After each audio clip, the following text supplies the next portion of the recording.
As you approach Bunce Island, it's quiet and calm.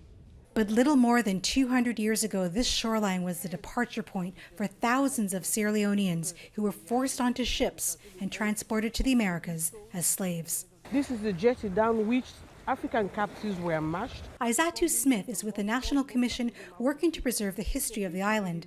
She's looking for funds and to raise awareness among Sierra Leoneans about their heritage. Because I see the need to preserve these things, and I see the scarcity, the lack of interest and expertise in this field. And I feel like if some of us don't step up, this is all gonna go to waste. It's difficult to see now, but Bunce Island was once the biggest slave port in Sierra Leone. A watchtower still stands, as well as a slave trader's residence. And through this doorway is where men, women, and children were held separately before they boarded the ships. A chief in a nearby community says he is one of the direct descendants of a foreman who worked on the island. When the place is developed, the descendants will come and see the origin of their ancestors. So I am happy for this development.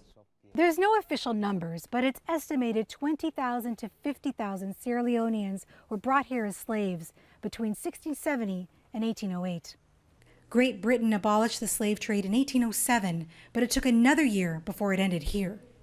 Bunce Island's link to North America remains strong.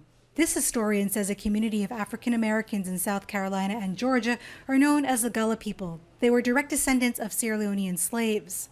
Many of them have visited the slave fort. And they have maintained in very many ways the culture and certain aspects of Sierra Leonean culture and tradition. And that's a very thriving community in the US, which again is one of the legacies, perhaps, of Bunce Island. The fort has been declared a national monument. It could become a World Heritage Site.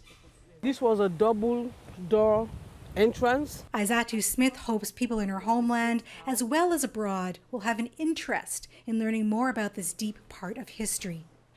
Nina DeVries, Al Jazeera, Bunce Island, Sierra Leone.